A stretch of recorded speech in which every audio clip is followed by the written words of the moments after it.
Hey y'all, let's talk more about sex. Oh, I remember one of my exes, I was like, what else should I write blogs about? He's like, you should write a blog about sex.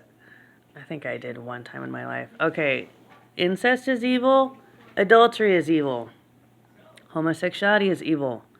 Adultery, there literally is, one of the 10 commandments says, thou shalt not commit adultery. What qualifies as adultery? In my mind, I say adultery is any sexual act between a man and a woman if that man is not the husband of that woman or the woman is not the wife of that man.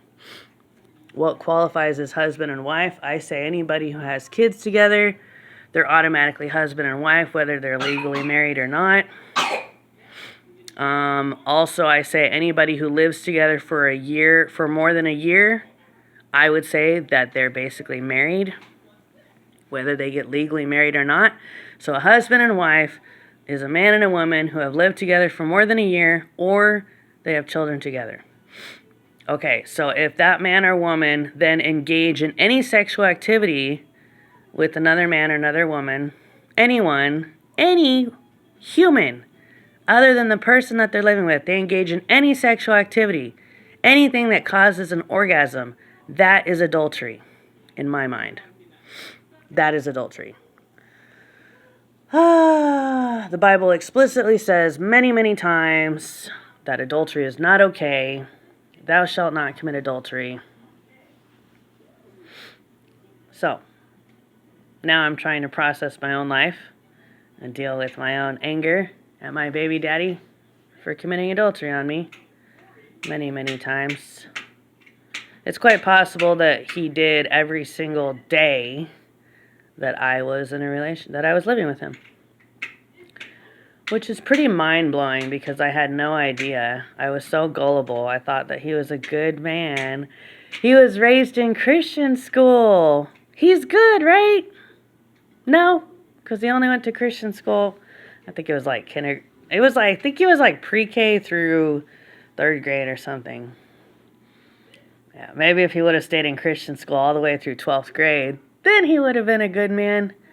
And good men do not commit adultery. Good men are sexual with one woman their entire lives. I know, which I'm sure most people would be like, is that even possible? Yeah, it is. Me and my ex-husband, as far as I know, me and my ex-husband for 7 years were only sexual with each other. Yes, he watched porn, but at least he was only sexual with me. You know? He was only sexual with me. I was the only one who saw him naked. He was the only one who saw me naked. And that's how it should be. That's how it should be. Marriage should be one man, one woman, living together forever, and they only see each other naked, and nobody else gets to see that. If they do, that's wrong. You know? And people could say, oh, and this is what so many people say when adultery happens or affairs happen. Oh, they made me. Like, okay. They made you? Sure. Yeah, you willingly were hanging out with that other person. You willingly drove to their house. You willingly were one-on-one alone with that person in a house or in a car. You decided to do that. You put yourself in that situation. You put yourself in a tempting situation. It takes two to tango. You were at fault, the other person is at fault. Maybe there was some manipulation. Maybe there was some witchcraft. Oh well. What you need to do is get filled up with the Holy Spirit. You know? My roommate in college was like, we had a really, really interesting conversation when I was pregnant, and she was challenging me about, well, how do you know that he's Christian?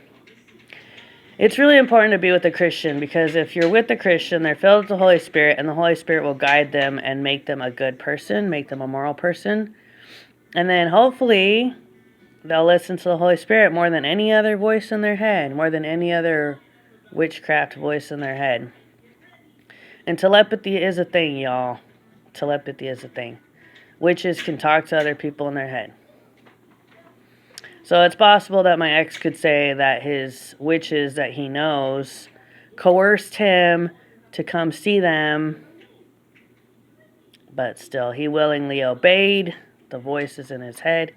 He willingly drove to other women's houses. He willingly was alone with another woman. And any time that any man and any woman are alone in a car or a house, stuff is going to happen. We all know that's just human nature. That's hormones. Stuff is going to happen. Men and women cannot be alone in a car or a house and just stay friends. They just can't.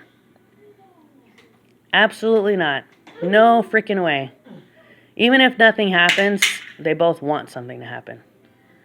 It's a tempting situation. If you want to stay faithful to your mate, and you should, do not ever be alone in a house or a car with a woman. I don't care if she's a family member. I don't care if she's a coworker. I don't care if she's your boss. Doesn't matter who the woman is. Doesn't matter who the man is. I know, and for both genders, you could say man or woman because so many people are gay now. Don't be alone with anybody that's not your mate. Unless you want to be single for the rest of your life, then you can be alone with